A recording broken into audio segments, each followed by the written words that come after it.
This is part 3 of a cognitive meta-theory that integrates TESOL and Christianity.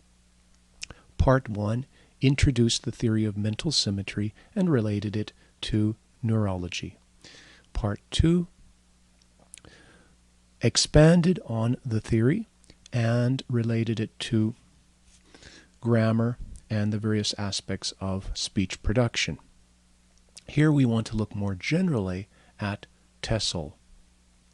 When a person learns a new language, he is exposed to a new culture. So one is dealing with pragmatics, with the experiential side of communication. Learning a paradigm, a language is related to a paradigm because it is a general way of bringing order within complexity to words. It is a general theory. Similarly, Christianity is rooted in theology, which takes the words of Scripture, the words of revelation, and brings structure to them. When one learns a new paradigm that affects culture, then identity will become involved.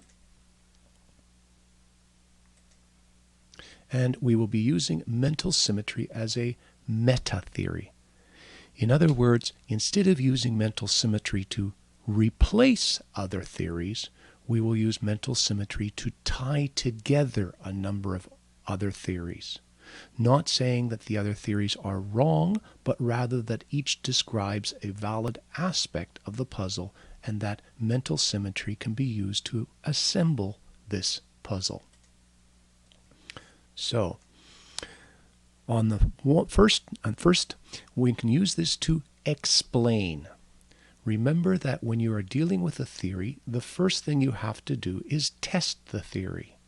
Is it valid? Can it explain various elements? When you are trying to explain, you are not looking for application. You are simply asking, is this a valid theory? So we suggest that mental symmetry can explain key insights of TESOL as well as key insights of Christianity. Once you have a theory, then it can help to orient.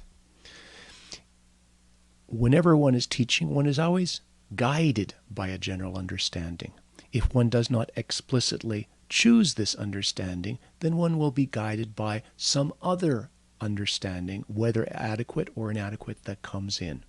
So mental symmetry, by explaining many elements and bringing it together, it can help second language learners to navigate the learning. What's happening to me? What's happening with my identity when I am learning a new language, when I'm being exposed to a new culture?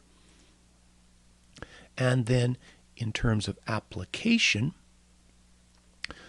we suggest that the general goal is to use a new paradigm to guide personal transformation. This happens when one learns a new language, because one learns a new way of speaking, a new way of putting words together. And that leads to a exposure, an openness, a door opening to a new culture. Similarly with Christianity, theology is a new way of thinking, a new way of speaking, a new way of approaching ideas that leads to personal transformation. All the information that has been presented so far in terms of the theory of mental symmetry will provide the foundation for what we will be discussing from now on. So before was foundation, we are now looking at implications.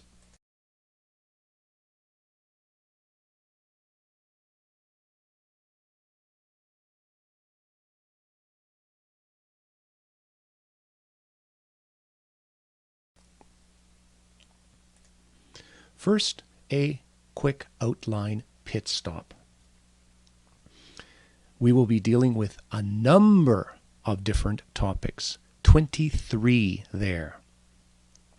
And all of these are different aspects that relate to the theory of mental symmetry. Each of these describes a part of the puzzle. And I suggest that mental symmetry it's a meta-theory that can tie together these various elements, but each of these elements adds detail and richness and clarity to some aspect of the general theory. Notice that some of these deal with Christianity. That will be more at the end of the presentation. Some of these deal with science. Some of these deal with culture. They're all related either directly or indirectly to TESOL and personal transformation and Christianity.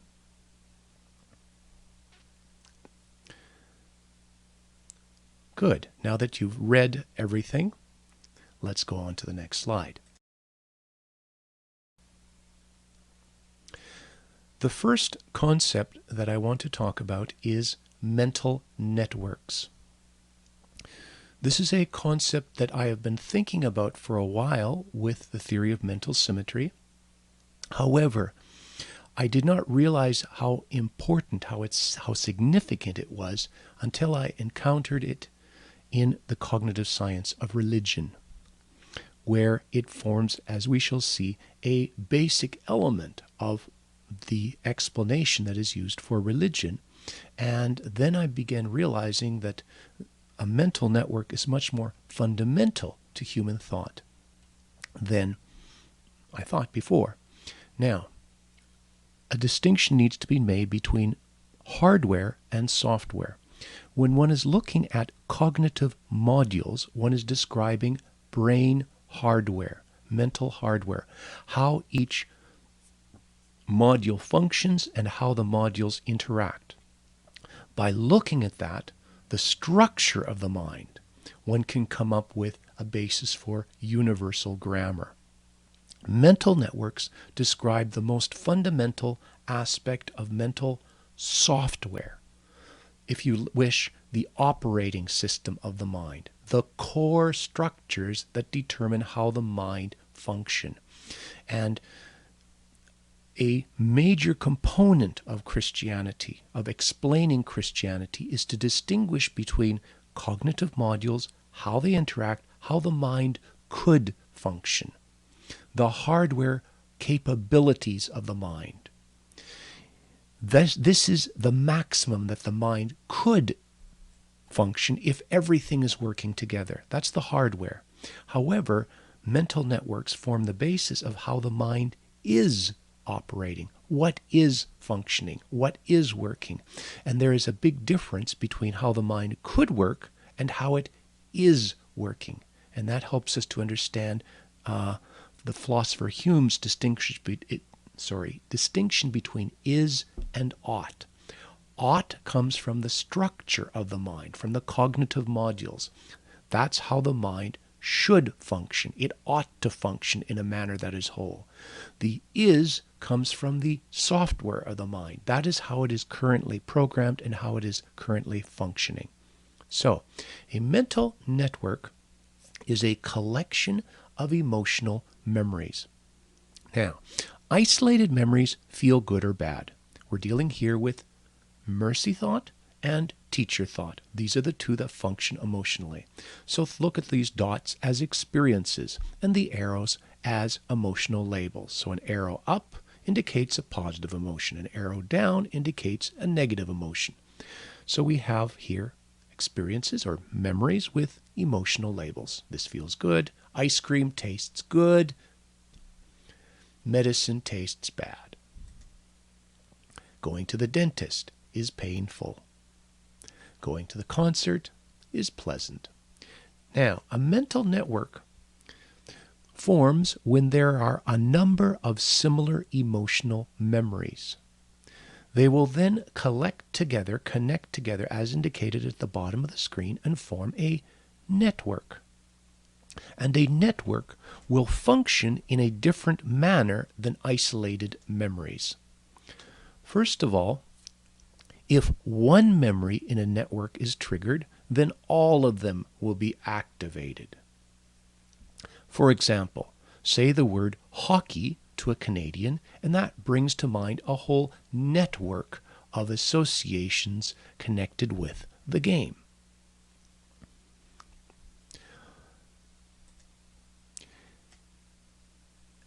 Regular experiences, regular memories, have individual emotions that feels good, feels bad.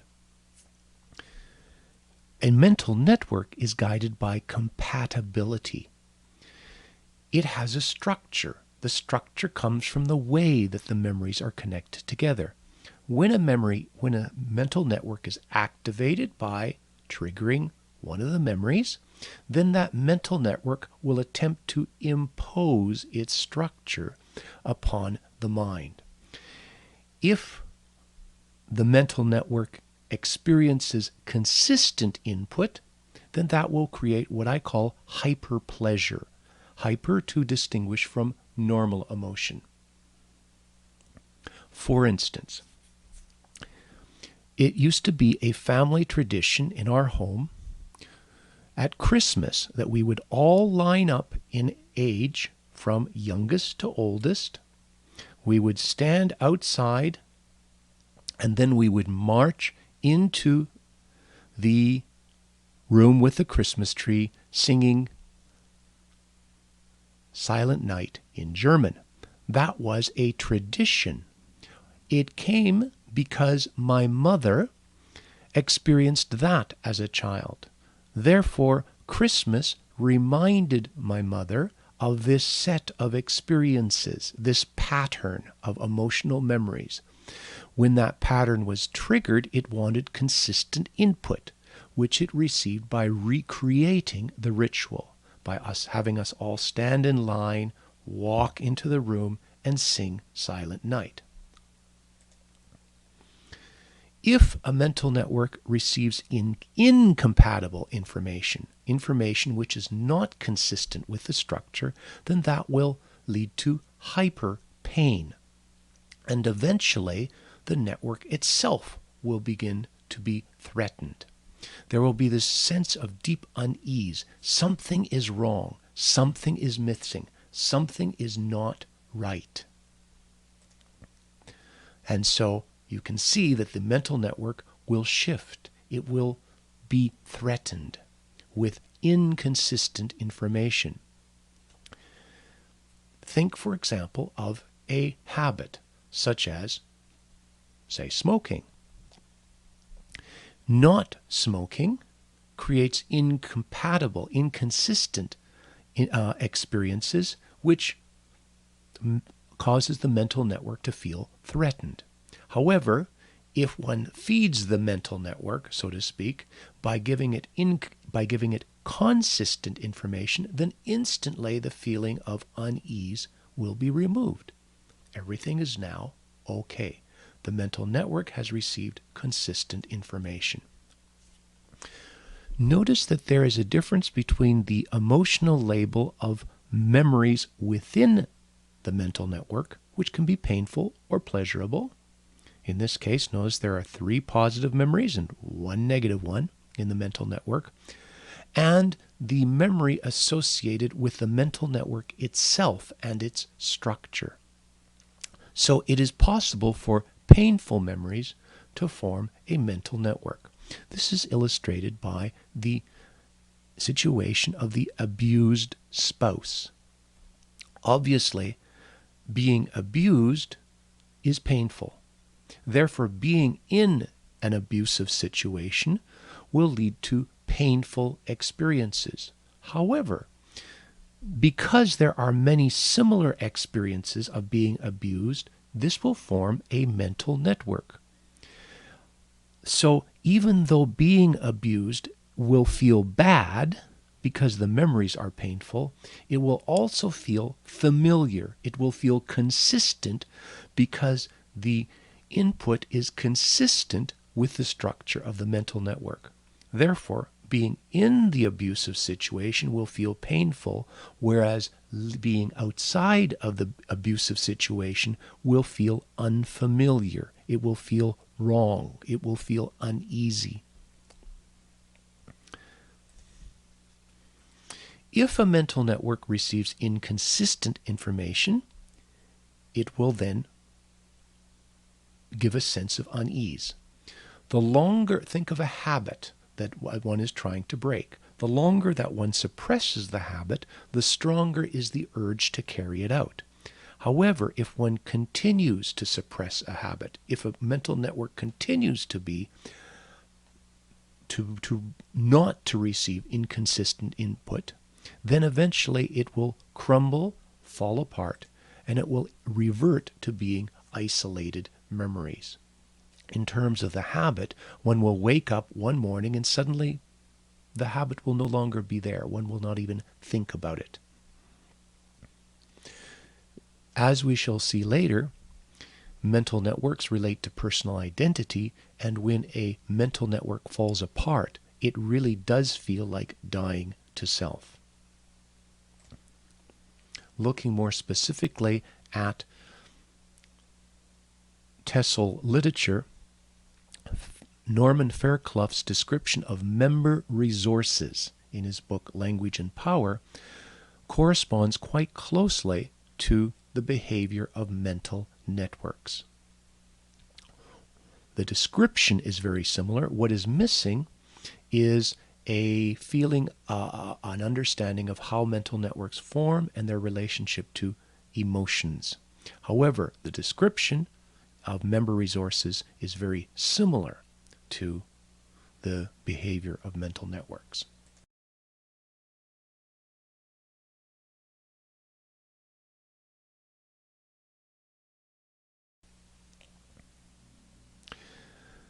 We saw earlier that there are two forms of emotion. There is mercy emotion, which adds emotions of pain or pleasure to experiences, and there is teacher emotion, based in order within complexity. The feeling that comes when one understands, when there is structure, when one has a general theory or a paradigm.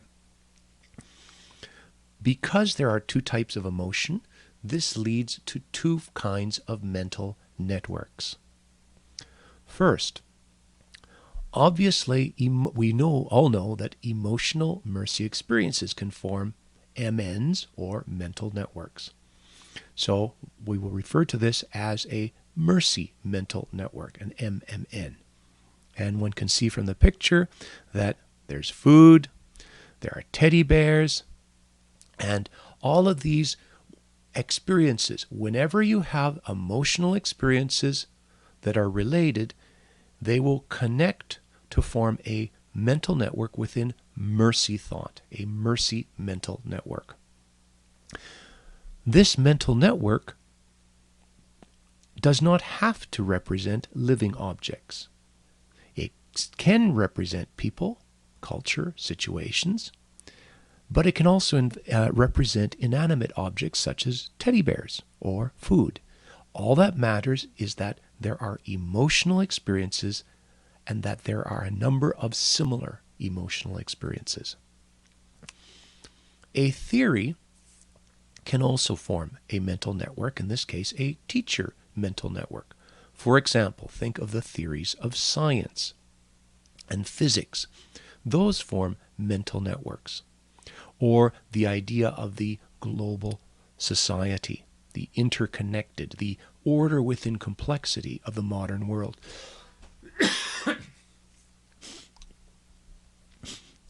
It is important to distinguish between a theory and a teacher mental network.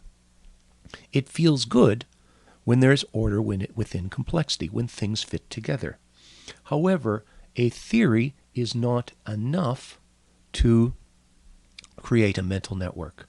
It is when one continues to work with a theory that you get similar emotional memories, and that is when a mental network forms. And a theory that has not formed a mental network, there is no emotional drive to use that theory.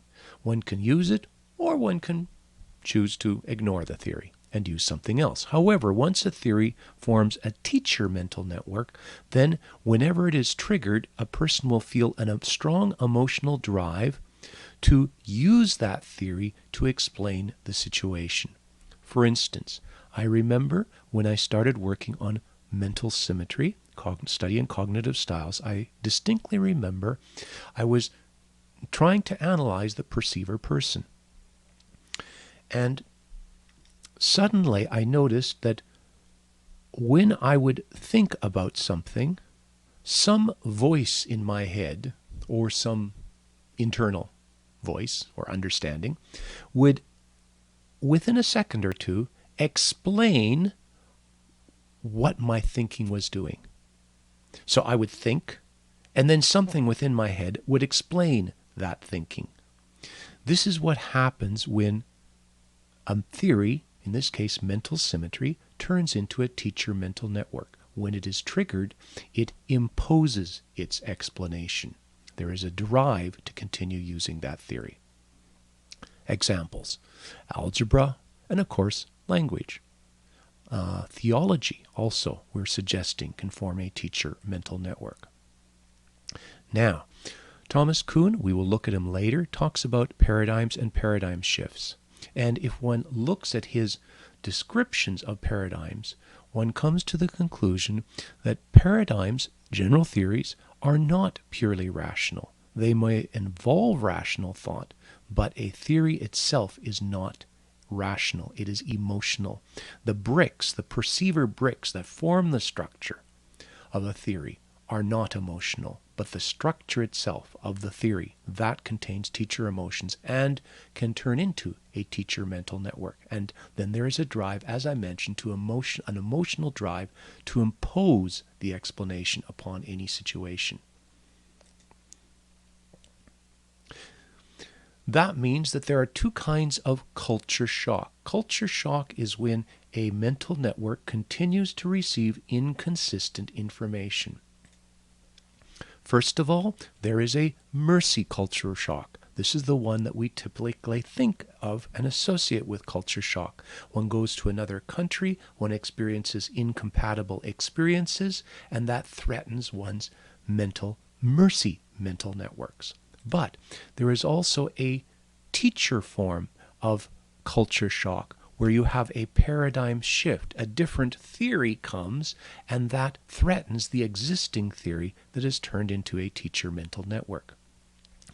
As we mentioned at the beginning of part 1, this presentation will introduce two paradigm shifts. Therefore, we apologize for the teacher pain that we are causing. However, we suggest that the results are worth it. Thomas Kuhn makes a further statement. He says that science cannot exist without a paradigm. And he says that one of the primary indications of scientific thought is the emergence of a teacher theory, a paradigm, a general theory that ties everything together.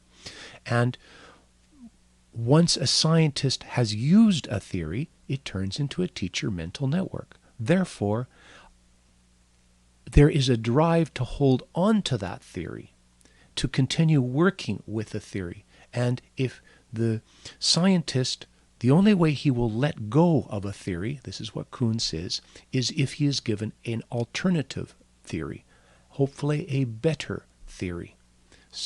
However, think of the normal approach that one takes to religion. Religion is based in experience. It's based in sacrament. So a lot of religion is. So then the question is, where's the theory? And often the statement is, humans cannot understand how God functions. This is beyond human comprehension. It doesn't fit together. One practices religion. Science looks at that and says, where is your theory? How was the world created? Well, God made it. Well, how did that work? I don't know. God's ways are beyond us. Science looks at that and says, there is no theory there. We can't work with that. That is why we're trying to present Christianity as a paradigm, as a theory, because that gives science something to work with, something that it can think about, something that it can use, teacher thought, something with order within complexity. And that's why, like I say, Christianity needs to be presented as a paradigm. if it is to be consistent with science. What type of paradigm? Christianity deals with internal change. Therefore, we suggest that it needs to be a cognitive paradigm.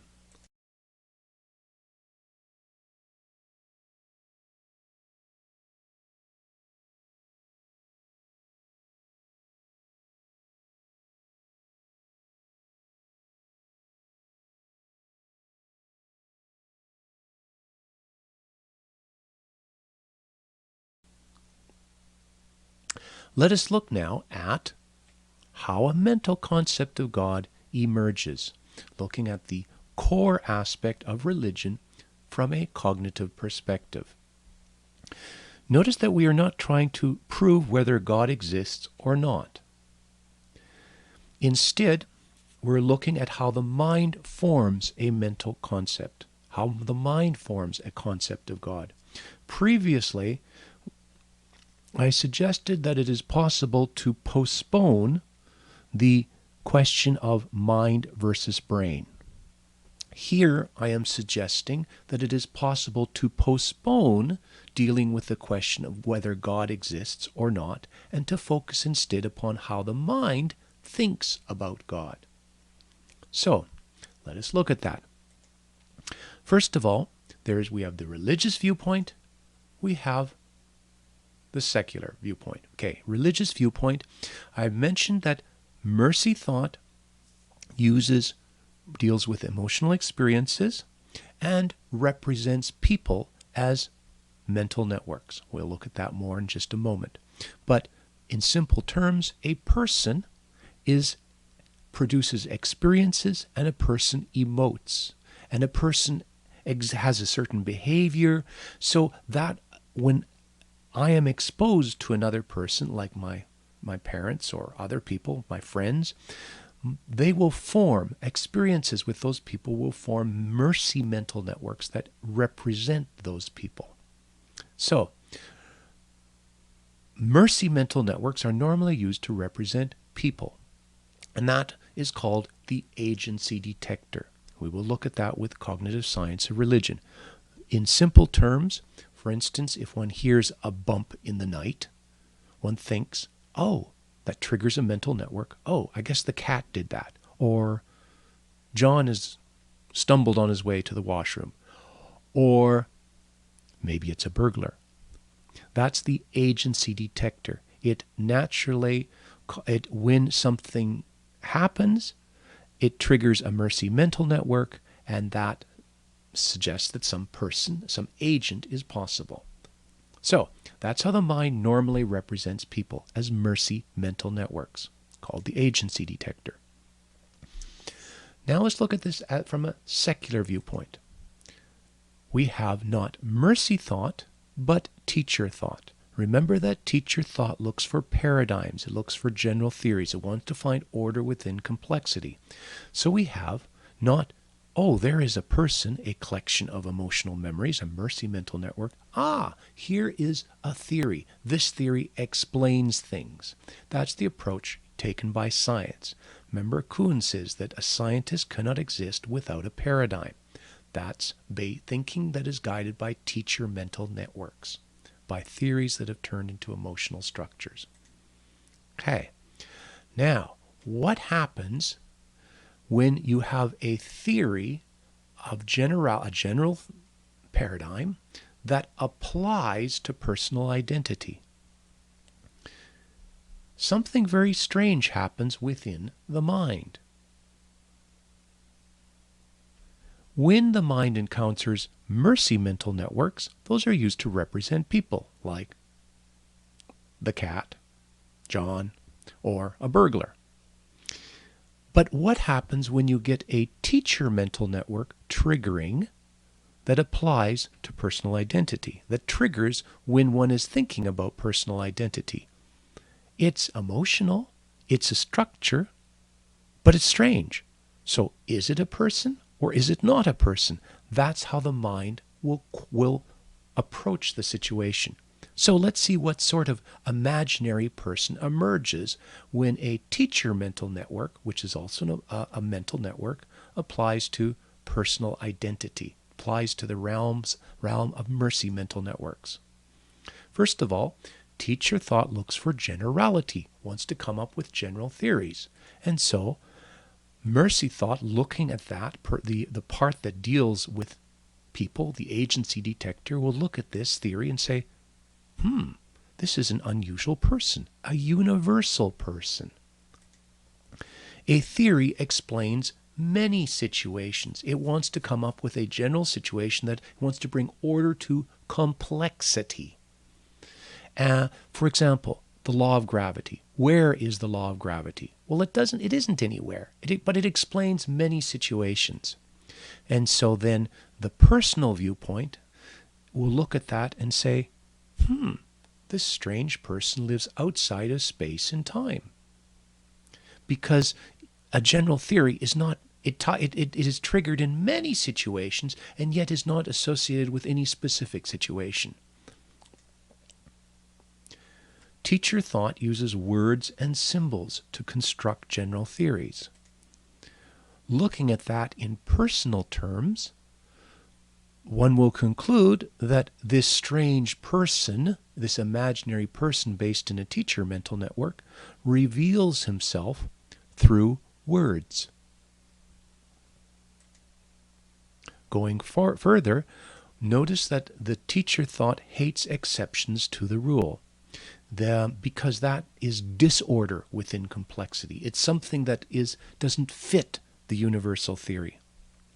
Looking at that in personal terms, you conclude that this strange universal person is holy, somebody who does not want exceptions to the rule, who wants everything to follow the universal order. Teacher thought functions independently of mercy thought. Teacher mental network, a theory that has turned into a teacher mental network, involves a realm that is different than the mercy realm of experiences and people. And so then one will conclude that this strange universal person is independent of other people, leading to the idea that this person is just, uninfluenced by people, just and impartial. For example, the law of gravity, when it doesn't matter whether it is the president or some peasant who jumps over the cliff, the law of gravity applies justly and impartially to all people regardless of their personal status. Looking at this from the secular viewpoint, one concludes that what has formed is a mental concept of God, the idea of a universal being who is outside of space-time, revealed through words, holy, just, and impartial. Looking at this from the religious viewpoint, one sees that it is a mental concept of God, not just any person, but a universal being called God. What the secular viewpoint wants, remember I said that the scientist cannot think without a paradigm. The scientist wants a theory, not an untheory. By looking at a concept of God, it is possible to analyze this cognitively. There is a theory. Instead of saying, what is God like? I don't know. We can't understand the nature of God. One can look at the mental concept of God and say, if one programs the mind this way, then this type of concept of God will emerge. If one programs the mind that way, then one will get a different concept of God. There are many different concepts of God that can emerge. However, I suggest that if one programs the mind so all of the parts function, so all of the cognitive modules function together in harmony, then what emerges is the concept of a Christian God, of a Christian Trinity. So now, by looking at a mental concept of God, one is satisfying both Christianity and science. Science wants a theory. One can analyze a concept of God. Christianity wants a concept of a Trinity. That is the concept of God that emerges when all of the mind is programmed.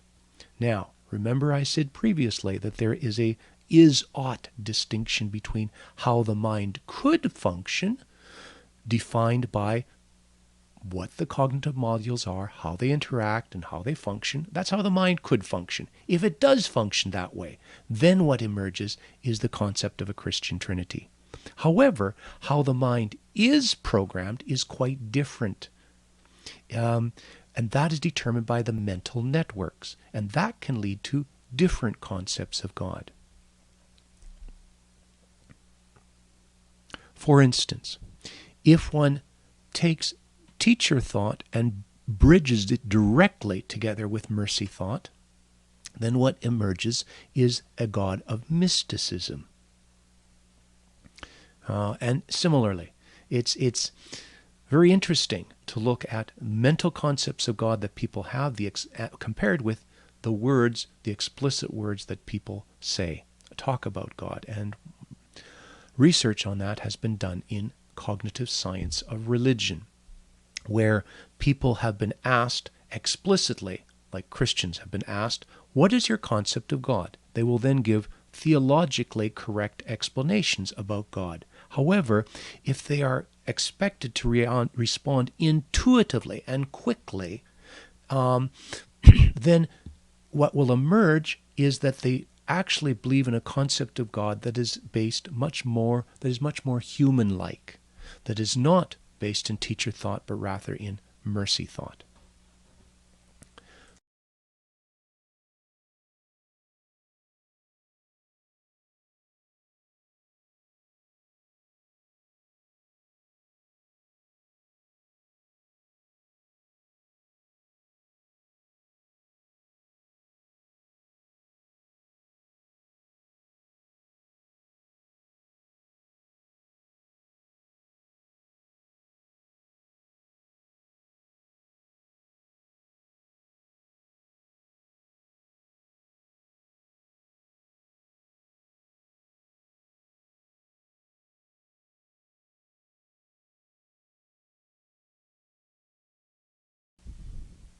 Looking now more specifically at the cognitive science of religion.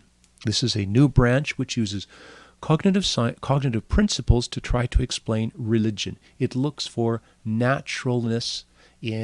For example, why is it natural to believe in God?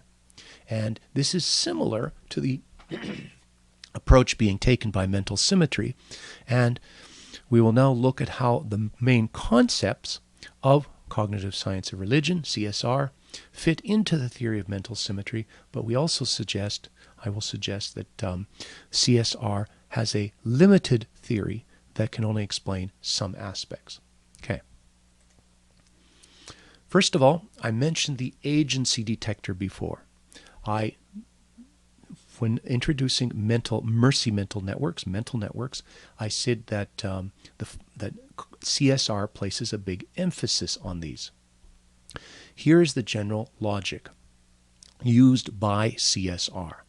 I already mentioned that if one hears a rustle in the night, one thinks, oh, that could be a burglar or a wild animal. What's happening is some environmental input, some sound is triggering a mercy mental network that represents some living being. Now, what happens? Okay, let's go to the next principle.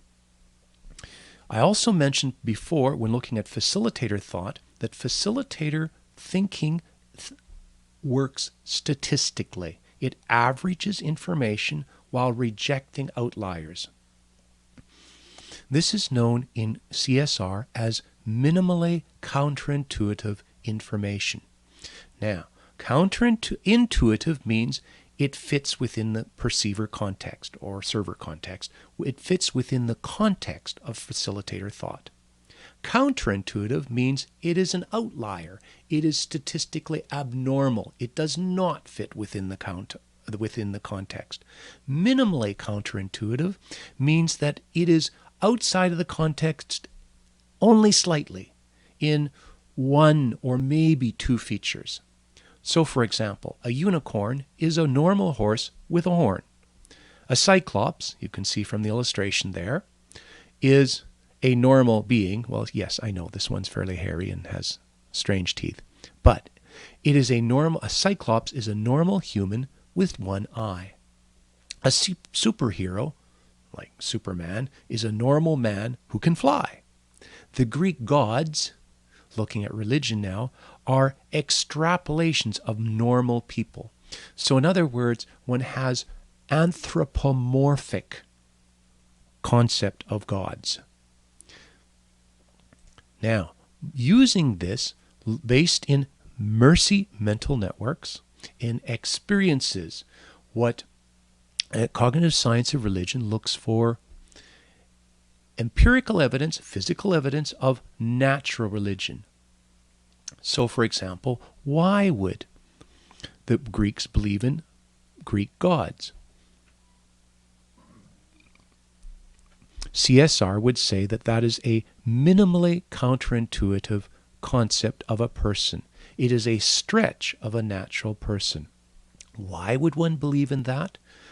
Suppose that, this is what cognitive science of religion says. Suppose that I hear a noise in the middle of the night. It could be a burglar. Now, suppose that I find something happening and there is no rational explanation. I cannot think of any person who could have done that. My mind will then come up with some sort of invisible person. Well, it was a god who did this, or a ghost, or an angel. Something that is minimally counterintuitive, because the agency detector is still trying to look at this, interpret this in terms of some person. Now, using this approach based in mercy mental networks, agency detectors, looking for what type of being, either normal being or a minimally counterintuitive being, so like a ghost or what sort of being caused this. One can use that approach to explain folk religion, which is the term used to describe the experiences of religion. Things like taboos and rituals and sacraments and church and those sorts of things. One can use that approach to explain what's called folk religion. But cognitive science of religion cannot explain transformation because that goes beyond the normal mercy mental networks. It cannot explain theology because that involves, or God, because that involves teacher mental networks. And I have been keeping up to date. I just listened to a one-day conference at Seattle Pacific University on cognitive science of religion from a Christian perspective, and that was quite clear. It explains folk religion well, but not transformation, not theology, and not God. Now, mental symmetry suggests that mercy mental networks are only part of the picture, and that there are also teacher mental networks. What cognitive science of religion does is it holds on to the theory of evolution, and that has formed a teacher mental network in the minds of most people who are studying cognitive science of religion. This was very clear in the Seattle Pacific University. I think all the indications were that everyone at that conference, at that Christian conference, believes quite strongly in the theory of evolution.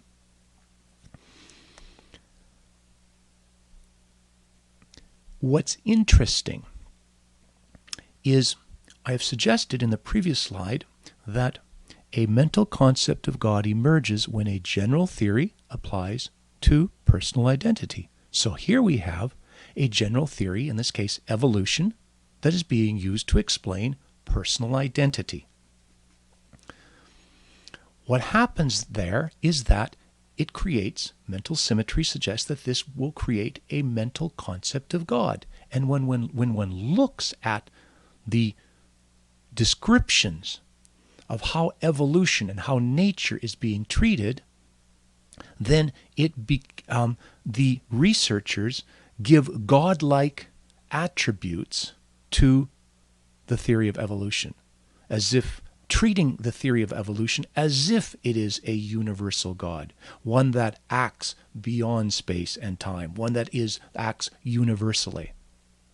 So it is very interesting when you use mental symmetry to evaluate CSR, cognitive science of religion.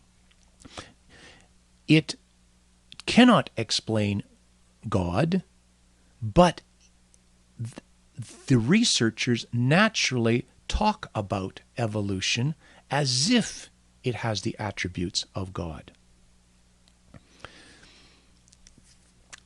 Briefly, how does one use evolution to explain the agency detector? Here is the general scenario mentioned by cognitive science of religion. Supposedly, in the distant past, humans living in a primitive environment were threatened by animals. So humans would hear sounds in the middle of the night. Those that used an agency detector to say, "Ooh, that could be a lion," they were prompted to run away and they survived. Whereas those who did not use the agency detector to think, "That might be a lion, I am in danger of my life," they were eaten by lions and did not survive. So that is the scenario used by cognitive science of religion to explain religious thought. Because, okay, I'm missing one point there. What's happening is you have an overactive agency detector, what Justin Barrett calls a hyperactive agency detector. So that those who jumped to the mental conclusion that there's an animal there, even if there wasn't a wild animal there, those were the ones who tended to survive. But if the mind jumps to the conclusion that there is some sort of intelligent agent responsible for the situation, even when that's not true, then that causes the mind to jump to the conclusion that there are these supernatural beings who are responsible for things, for events, that there are superheroes, that there are gods, that there are cyclops and that sort of stuff. Okay, so that is the reasoning used by cognitive science of religion.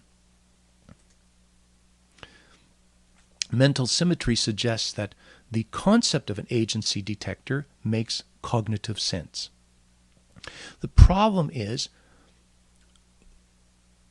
and that's a cognitive theory, the problem is using evolution to explain belief. That is because evolution is an empirical theory. It looks at DNA. It looks at environmental pressure, and it does not deal directly with cognition. Whereas a concept of God, that's cognitive. So I suggest that it is more appropriate to use a cognitive theory such as mental symmetry to explain a concept of God rather than evolution.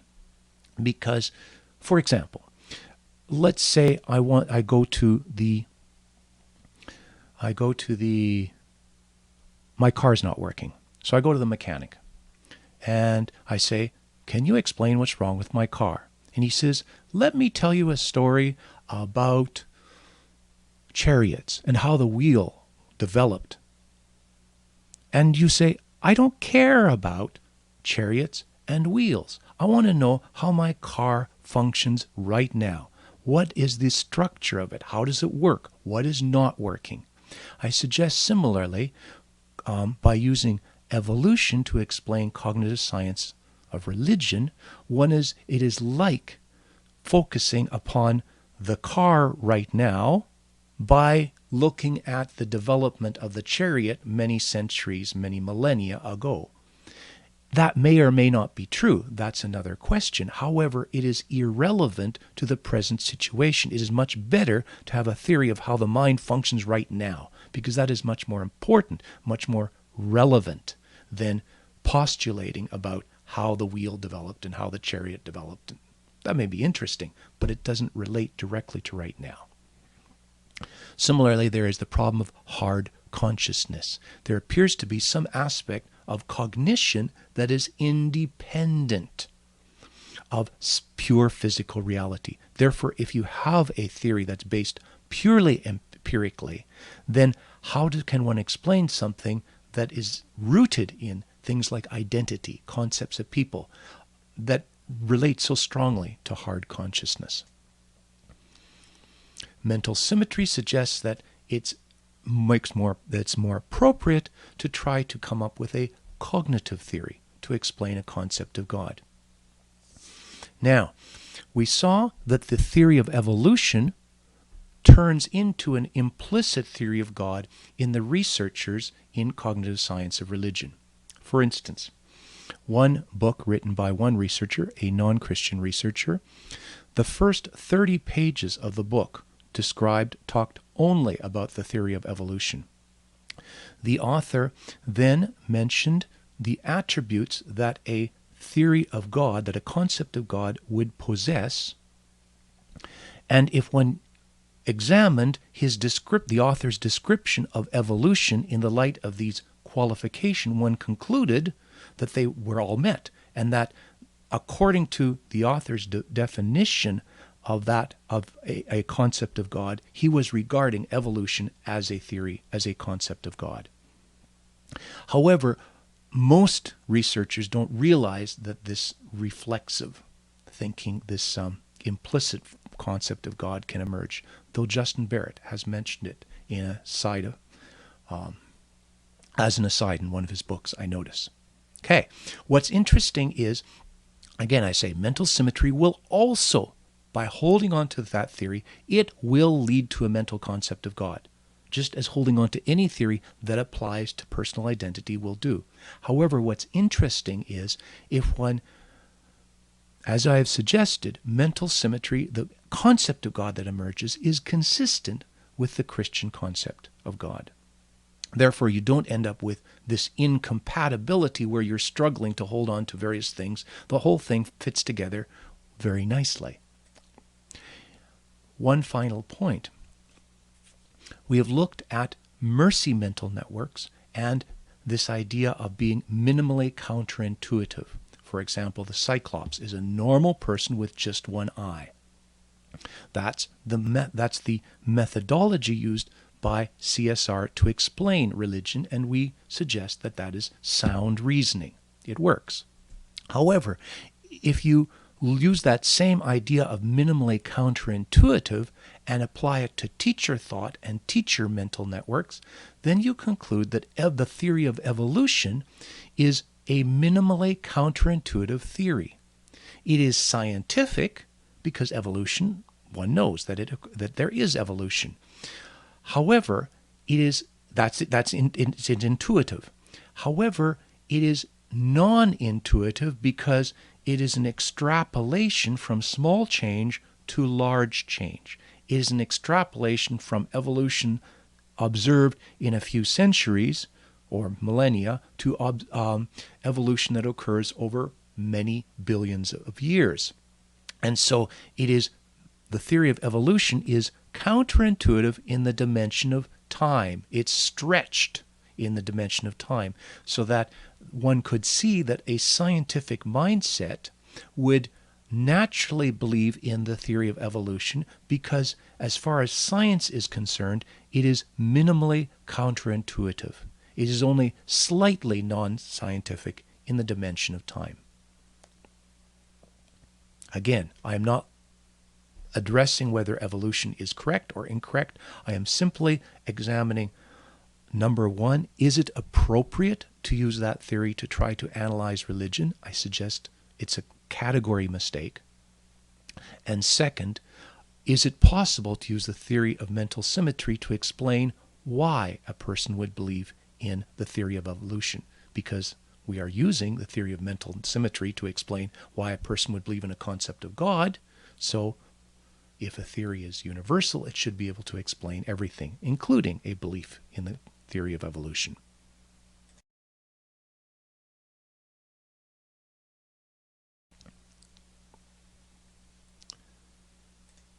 Now, we have talked about Thomas Kuhn and paradigms and general theories. We will now introduce another form of thought.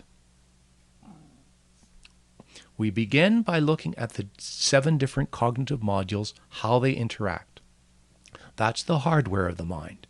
We then looked at the basic software and came up with Mercy mental networks and teacher mental networks. Now we're going to look at how the mind functions as a system. And there I suggest there is a distinction between technical thought and normal thought. Now, notice that there's abstract and concrete. I suggest that both abstract and concrete thought can function either in a normal way or in a technical way. In the same way, we saw mental networks can involve either teacher mental networks or mercy mental networks. Thomas Kuhn talks a lot about regular, what he calls revolutionary science and normal science. According to Thomas Kuhn, what a scientist normally does is use technical abstract thought. Notice we're looking here at abstract thought because we're dealing with science. However, it is possible to make similar principles about concrete thought. However, Thomas Kuhn focuses upon thinking, so we're dealing with abstract thought. Normal science, according to Thomas Kuhn, is problem solving. We'll look at that in just a moment. Normal science is not what the normal person does. The average person uses normal thought, but that's not normal for the scientist. Normally, the scientist is technical, and the scientist uses normal abstract thought when the theory, the paradigm falls apart, and there is a paradigm shift, and Kuhn refers to that as revolutionary science. So notice what the scientist, how the normal scientist normally thinks is not how the average person normally thinks. Okay. In normal abstract thought, that's average for the average person, revolutionary for the scientist, no cognitive mode is in charge. They're all interacting. Now, I mentioned earlier when looking at the contributor person that contributor mode is in charge of technical thought. It's not that contributor thought is the only part functioning, it's that it is coordinating the rest of the mind. That's what happens in technical thought. Normal thought, notice contributor ties together server and perceiver. You have sequences, server, facts, perceiver.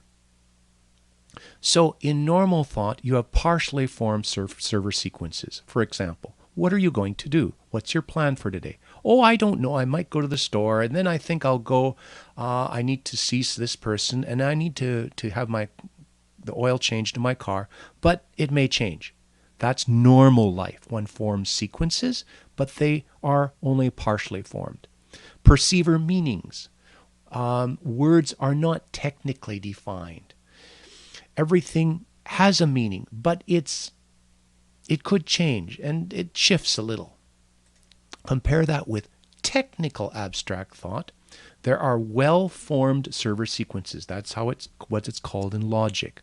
For example, F equals MA. F has you have an equals, you have variables, you have symbols. Everything is written properly. For example, you wouldn't say F equals M equals A. That's not a well-formed server sequence in mathematics. And technical abstract thought has also carefully defined perceiver meanings. For example, in normal thought, when you use the word power, it could mean many things. However, in physics, power means the amount of energy that is being dissipated in a specific period of time. It has a technical, well-defined meaning. So contributor thought in control, contributor tying together server and perceiver. Contributor is carefully defining the server, carefully defining the perceiver. That's what happens in technical thought. In contrast, normal thought works with metaphor. And in speech, metaphor is a primary aspect. That's metaphors we live by, for example, famous book. Metaphor could either be a server similarity or a perceiver similarity. The object, the structure, or the sequence is similar in some way. This is like that. And that's how normal abstract thought works. The certainty with normal abstract thought. In other words, do you know whether this conclusion is right or wrong? Well, I think I'm right. This may be true. I'm not positive. I think this is wrong. It's analog. It's, in contrast, technical abstract thought wants digital certainty. It wants to know exactly what is right. 3.14, okay, pi, 3.14159.265, well, etc., etc. But you can either look at that as this is the exact value, but you can't, say, or you can get close to it. There's this digital certainty. Am I right? Yes, I know I'm right. And one sees this in in logic, formal logic. The conclusions are either true or false. But abstract thought, technical abstract thought, does not know what to do when there is uncertainty. How do you know are you certain about that? I'm not sure. What happens is information will tend to be, technical abstract thought will tend to ignore information that's uncertain, and then if the certainty is above a certain level, then it will be accepted digitally as true. Normal abstract thought is very good for building and expanding theories. Now, this is interesting. Thomas Kuhn says, everybody thinks that the scientist builds theories. But Thomas Kuhn says that the average scientist spends most of his time using a theory, using rules within some paradigm, and that he spends very little time actually building and expanding theories. That's revolutionary science. When you build an theory, it needs to be done during using metaphor. One thing is like another. It is slightly messy. In contrast, working within a paradigm, you have the rules of the game. You know exactly what's true. You know exactly what's allowed, what's forbidden. For example, think of a game of football. The playing field is well defined. The rules are well defined. One knows exactly how many points one receives or what's accepted, what's forbidden. Everything is well defined. However, it's only well defined on the playing field of football. And that's the way technical thought works. It's always limited to some limited playing field. And everything is carefully defined on that playing field. Normal thought, either abstract or concrete, goes off the playing field and uses analog metaphor to connect together real life outside of the football game, outside of the business, outside of formal logic, the intermediate. Mental symmetry is a meta-theory. It uses metaphor. It does not use formal logic. It may address subjects of that are philosophical, but it does not use the formal logic of philosophical reasoning. Instead, it is looking for patterns that are similar in many different fields and relates these patterns with cognitive modules that function in a certain way. But notice, finally, that the same circuit is working, the same pieces are functioning, the same cognitive modules are functioning in both normal thought and technical thought. However, they're functioning in a different way. So the hardware is the same, but it's being run with a different sort of software.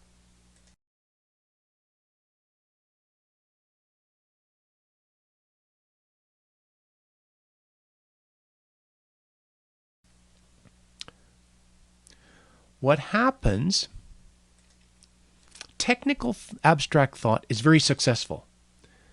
That's the basis for science, coming up with theories to explain nature, using logic, math, logic, scientific theory, programming, computer programming. You're very technical. There's a certain vocabulary that you use. You put your statements together in a specific way, or grammar.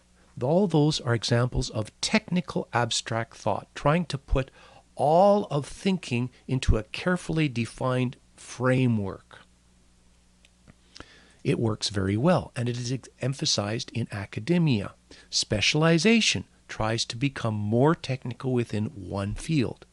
A PhD thesis, one has to learn how to become technical within some restricted field. Papers, technical papers. And there is this, each field develops its own vocabulary. Each technical field is vocabulary of carefully defined terms. However, while technical thought is very successful, it is also limited. It is very good for exploring, expanding within some limited realm. It requires total certainty. What are my axioms? How does everything fit together? What are the rules? What statements am I allowed to do? It builds upon some foundation, some assumed foundation. It's very good at improving within some playing field. And that describes also the contributor person. Unexcelled, the contributor person is better than anyone else naturally at improving within some limited field, at optimizing and improving. However, what happens is if one continues to use technical thought, then eventually one reaches the edge of the limited field. It's like playing football for so long that one tends to interpret all of life as a game of football. It's not. Life is more than football. So in many ways you can get an epistemological crisis. Technical thought requires digital certainty. It wants to know something for certain, but it's based upon a foundation that is not uncertain, or that is not certain, a non-rigorous foundation. That's one way in which that one thing that can trigger an epistemological crisis. Also, if you are limited to a restricted playing field, I suggest that it's not appropriate to use that to build a universal theory. Technical thought works within some limited realm.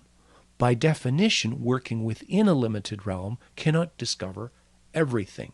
In other words, if one limits one's thinking to football, that will provide insights for the rest of life, but it cannot be used to define all of life. You will not discover the meaning to life by studying only football. Finally, transformation means going from one technical area to another. And one sees that in Thomas Kuhn's revolutionary science, where there is a paradigm shift from one technical realm to another technical realm. In order to achieve transformation, one has to let go of technical thought. That's what Thomas Kuhn says. It is a loosening of technical thought that occurs in a paradigm shift.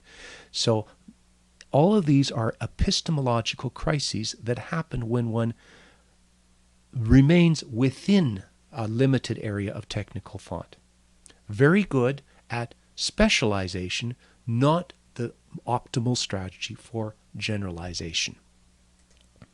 And as I mentioned, Kuhn's revolutionary science, it's an epistemological crisis. What happens? We don't know what's happening. So now we've looked at technical thought. What happens when technical thought falls apart? That's normal thought. How does normal thought work?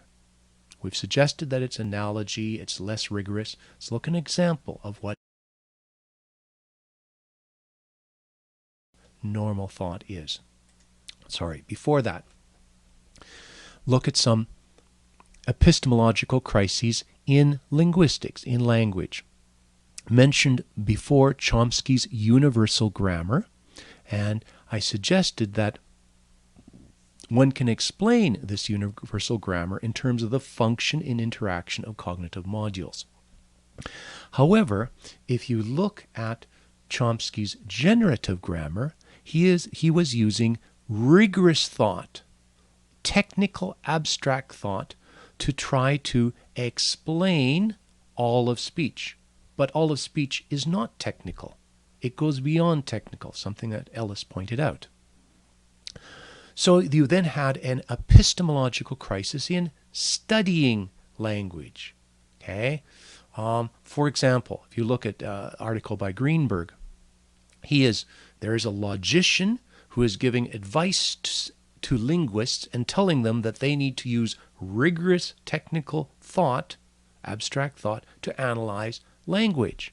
And then Lakoff and Johnson come along and say, wait, language is more than just technical thought. It's based upon metaphor. Metaphor is the type of thinking used by normal thought. Also an epistemological crisis in language teaching. So initially, back in the prehistoric ages, teaching a language meant teaching grammar, doing conjugation tables, learning the structure, trying to learn the technical structure associated with speaking a certain language. Then there was a crisis.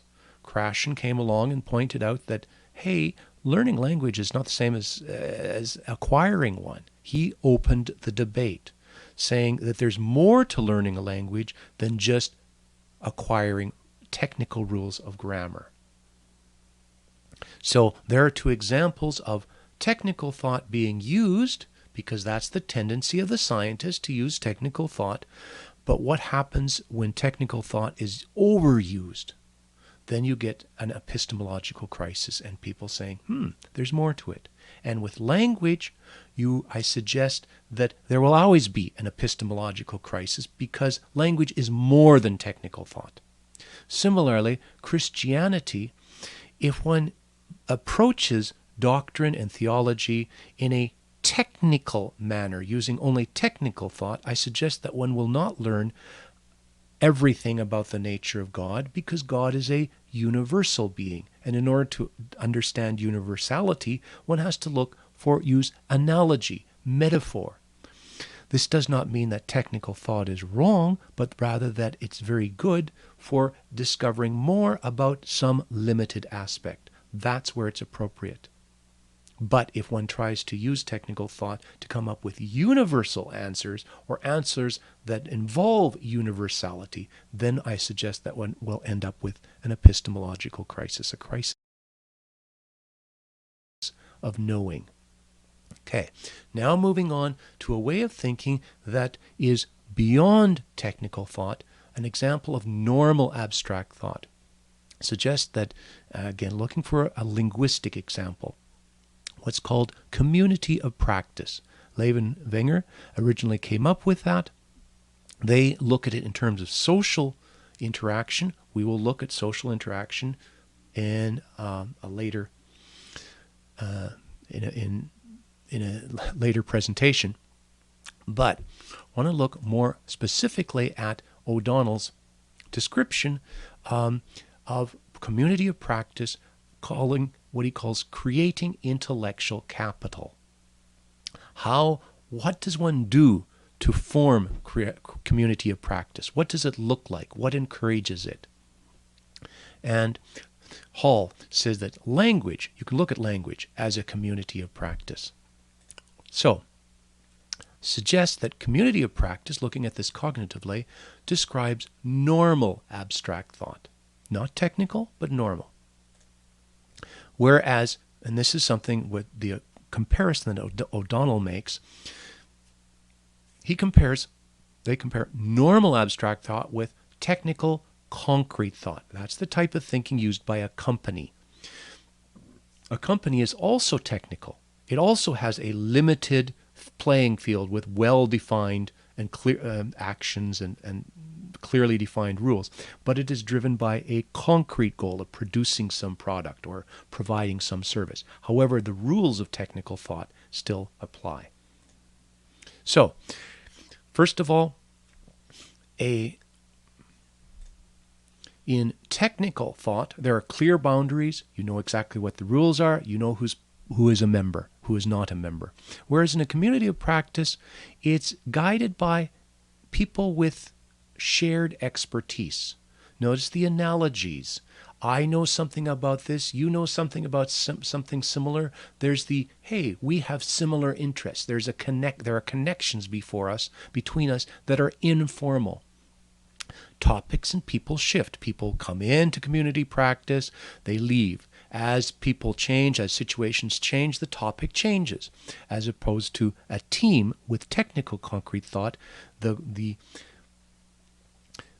company has its specific goals. A community of practice is not managed. Remember that technical thought is under the control of contributor thought. Contributor thought is the part of the mind that chooses, that decides. You see that in the team. It's tightly managed and integrated. There's the goal. We do everything to reach that goal. We want deliverables. Whereas who's in charge of community of practice? Nobody. It's a shared leadership. Similar to the way that normal thought, no cognitive module is in charge. The goal of community of practice is to learn, to share, to evaluate information. Hey, what would you do in this? I've got a problem here. How would you solve this? What do you think about this? Looking for patterns, reasons. Notice it's an analogical type of thinking. It's not a logical, but it's semi-rigorous. And I suggest that this is a key principle. Mentioned earlier, notice there, abstract thought must function for community of practice to emerge. In other words, if you don't have an area of expertise, if you don't have perceiver facts, if you don't have teacher theories, if you don't have the bricks and understanding for abstract thought, then you will not get community of practice. Instead, what will emerge is simple chatter, simple conversation, just talking. But this is a form of community of practice, is a semi-rigorous form of thinking, that an interaction that emerges when people have understanding, when they have facts, and they are relating on the basis of shared expertise. For example, linguistic example is live MOCA. Not developed by any linguist. Instead, it is an online community where people who have expertise in different languages, notice that there's that inherent knowledge and expertise, and they trade lessons. So, for example, I am willing to teach somebody my native language of, French, if someone else wants to teach me Swahili. So there's an exchange based upon expertise. Team thinking, the technical concrete thought, is driven by a goal. What am I reaching? I want to go towards a goal. Similarly, remember, technical abstract thought guided by teacher thought, there all the thinking occurs within the teacher theory of some paradigm. It's all within this field. Whereas the concrete thought, the technical, again, it's within some goal. For example, if you're playing football, you know exactly what a goal is. You know exactly what the point, how many points what the score is. And normal abstract thought, it's pattern matching. It's error checking. Let me make this statement. No, wait, here's a counterexample. Hey, this doesn't fit. It's evaluating theories. It's not working within a theory. It's the type of thinking that it's Kuhn's revolutionary science, where theories are being debated and checked and tested. Whereas what happens with technical thought is the tendency is, if you try to manage it, if the boss comes in and says, "Hey, I'm in charge here. I'm going to control what's happening in community of practice," then it actually will shut it down, so that it works in the absence of control. It's driven by interest, common interest, rather than structure. It's normal thought rather than technical.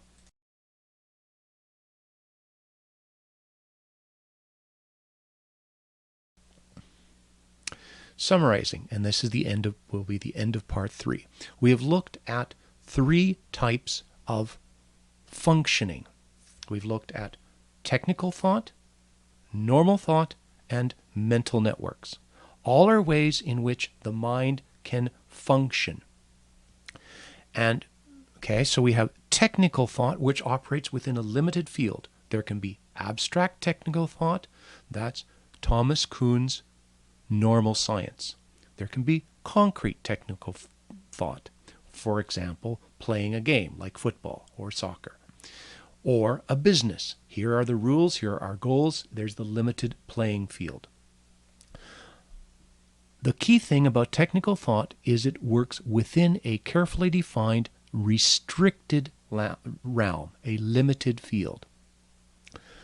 Mental networks function emotionally. They form whenever there are emotional experiences that are similar, emotional memories that are similar, and they get connected, they form a mental network. Now, what ties everything together, what integrates it all, is normal thought and its analogy. So that abstract thought gets more technical within some region of normal thought. Mental networks also add emotional intensity to and impose patterns within some area of normal thought. So normal thought is the glue that ties everything together. Now, this glue it does not come naturally. One has to develop normal thought to tie everything together. If the normal thought does not integrate, then what happens is you get fragmented thought, divided into various technical fields, various mental networks.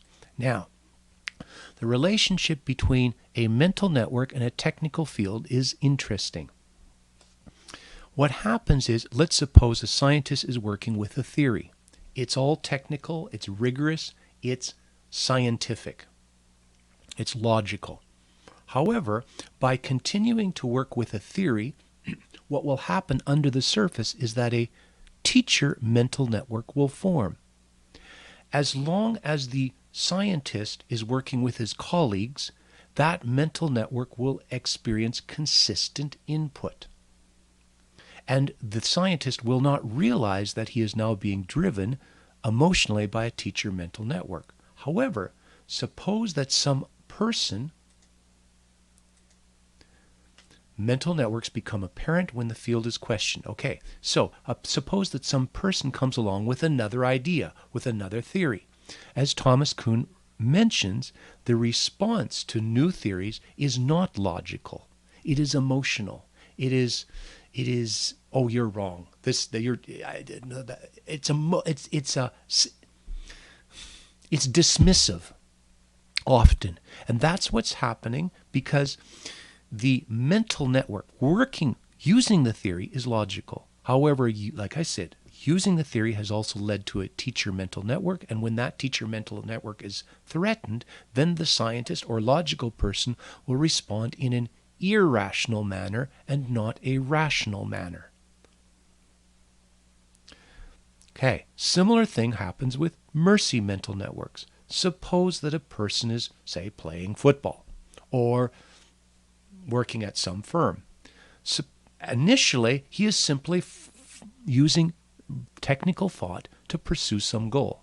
However, personal emotions will get involved, and that will form a mercy mental network, and the person will find that he has emotional reasons for doing the game. He is not just playing the game to win, he's playing the game to get this approval or to get that experience. It becomes what started out as technical now acquires emotional overtones. And that's those overtones become most apparent when the field or the goal is questioned. Why are you giving your life to football? I'm not giving my life to football. Yes, you are. See? So the football started out as a game, technical thought, or why are you giving your life to the company? But it turned into a mercy mental network because the emotional experiences, and then that drives a person and causes a person to continue fixating his existence upon that mental technical field. So that's the interaction between mental networks and technical thought. Finally, because normal thought is the glue that ties everything together, as I suggest, if one wants to build an adequate concept of God, notice I did not say a complete concept of God. That is because humans are finite, and it is not possible for a finite being to know everything about universality. However, I suggest that it is possible to form a more adequate concept of God, an understanding that gains a better concept of universality. Science does that, because even though science is a limited number of equations, set of equations, it is possible to use these finite equations to explain a lot of things. However, if one wants to understand God or universality properly, then I suggest that one needs to use the analogies of normal thought. Similarly, if one wants to understand all the aspects of human communication, which TESOL attempts to teach, then one needs to use analogies. So Lakoff and Johnson, I suggest that they're quite accurate in emphasizing the importance of metaphor. However, where I would step back from their interpretation is they suggest that it is all metaphor, whereas mental symmetry suggests that metaphor is the glue used by normal thought to tie together the various mental networks and to tie together the various fields of technical thought.